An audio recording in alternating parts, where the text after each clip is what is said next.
So it's really interesting, I guess. Let's stop this recording. I guess not, doesn't matter. So we're gonna go ahead and go to stream landing. And so basically, we just got finished with a landing with the first aid, and of course, I passed that mission. We had to empty fuel and make an emergency landing before emptying fuel. So this is pretty fun stuff. I hope you guys are enjoying the videos. If you guys are watching this far, I appreciate it. So basically, this is the last video I'll make, and I'll post some a little later. The windstorm. Weather conditions are very important during the flight. We're going to learn how to use the weather radar to check the dangers area, and so it's going to be pretty cool and fun. This can be sometimes a little tricky because you don't know where the storm's at unless you're watching all the controls, and if you're not watching all the controls along with your altitude and the distance from the airport, you can overshoot the runway or forget to do a specific procedure, in which will make it extremely difficult to land the aircraft in severe weather. So sometimes you can't always use the flight path of the flight path. So it's really interesting, you know. So we will attempt to see what the pilot's saying. Well, I'm not going to listen to the pilot. I'm going to go ahead. You guys can read above right here what the pilot's been talking about. I'm not going to do that. I'm going to do my own thing. So here we go again. Taking a look outside the aircraft, perfect condition. So if you notice at the bottom screen down here, you'll see where you'll see the green, and then you'll see the red. So obviously you don't want to fly. This is our airplane right here. This is our airplane on the map. That little thing looks like a cross is us. So you don't want to necessarily go into the red. If you go into the red, it's going to make your aircraft extremely jumpy, and you're not going to want it to. You're going to hit a lot of turbulence, and that's something obviously you don't want, because everyone knows the turbulence can bring down an aircraft. So let's get this off of the screen there, and we're going to go back to the map. So that red zone, see that? See how we're going down right there? I need to get out of the red zone and increase my speed. So let me go ahead and increase my speed, but I was all the way in the red zone, which wasn't good, and it was bringing me down 500 feet. You guys notice the runways right there, so we're going to start the landing procedures, and make sure you go follow this airport. So if you can't keep control of the aircraft, of course you need to decrease the speed, and of course, because I'm a trained pilot, I'm going to take full control of the airplane and go ahead and bring us down to a safe landing. Obviously that was not exactly how I wanted to land the aircraft, and if you take note, I just crashed. So this isn't the way I wanted it to end up, and that's because as I was talking, I wasn't taking control of all the flights and anything like that. So what we'll do is a fast replay of the airplane landing and where I messed up. You notice I wasn't following the flight path in those triangles. So because I wasn't following the flight path in those triangles, obviously I didn't make a perfect landing, especially in bad weather. So as you can tell, the airplane's coming down. My nose is at 5%, and the front landing gear hit down before the back landing gear, which always reveals disaster. And that's exactly what would happen in real life. So we're going to go ahead and go back and try to start that, and of course I'm going to go through it a little faster so the video isn't as long.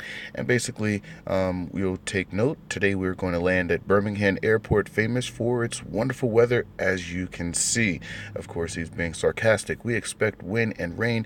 We have to be very careful in this weather, which can generate violent microburst. Of course, microburst can bring down a plane, and it does quite often. Even though flying is one of the safest ways, microbursts is very dangerous for planes. Microbursts are descendant gusts. Luckily, our old aircraft has weather radar. So what we're going to do is go ahead to this side of the screen. We're going to pull down on the navigation, and right down here you could see the green is safe areas right here. Well, you can also see the squares that we will be following for the trajectory of the airport. Of course, our indications and our ILS is saying that we need to decline. So we need to watch all these things as we decline. If you take note, the other video, it's better when you're using your rudder in these type of conditions, but because we're not using a rudder and we have to look at the map so that we stay away from the red zones with where microbursts are, we're going to try to go around, and this is a scenario where you're not actually going to use those squares again.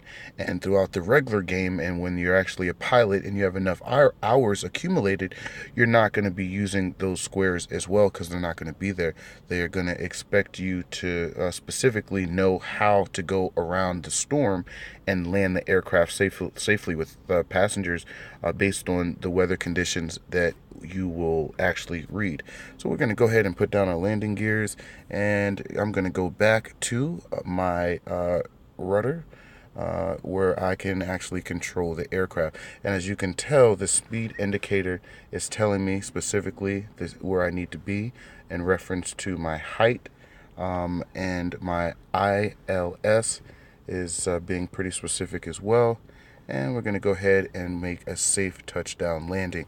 Of course, I wasn't using all the controls at my disposal earlier in the game, and that's exactly why I did not land the aircraft safely. So the pilot's telling me try to stop and activate also the reverse thrust, which are right here, and they're in red, to stop the airplane as quickly as possible. So, what weather? I'm so happy to be on the ground. Congratulations for following the procedure perfectly. Your training is going better and better, the pilot tells me. So that's pretty interesting, right? So let's see. We're going to go to next, and then we're going to do the replay of this actual landing, in which in the cockpit it looked really rocky. It didn't look like we'd be successful. At this point, you notice that I am turning away from the square rectangles because on the map it was actually showing me on my radar navigation that there were microbursts all around the airport, and I had to avoid those microbursts around the airport so that it doesn't bring down my aircraft. And so as I was looking at the map, I was also watching my speed, my altitude. I was also doing the landing procedures in reference to bringing down the flaps, as well as the landing gear, and also using the air brakes to align with the runway. And so here is the aircraft. You'll take note, it's at 5 degrees my nose, and I'm going to be making a perfect landing right there. And you notice that little small bounce, and with a little smoke coming from the front, which is fairly normal because of the speed I was going and the weight of the plane. So that landing again was much better than the previous landing, and that's how it should be followed. So it's extremely important that you always watch out for those microbursts. When they tell you there's weather, you want to always make sure you're doing everything in your power to make sure you're watching those maps so that you don't end up in the micro burst and bring your aircraft down, especially when you're a pilot, and when you have so many hours in. It's kind of upsetting to to basically to be doing a job and you fail after maybe 300 miles of driving the aircraft, having certain type of weather conditions. It's kind of upsetting, and once you're a first officer, it's even more upsetting when you're in full control after 30 miles or maybe a 13-minute game, and something doesn't go your way and the flight is not successful. So it says for me, mission accomplished, well done, you have reached the grade of junior flight officer. So I'm not a first officer yet, I'm a junior flight officer, and congratulations to those that are watching the video as well. I really appreciate it.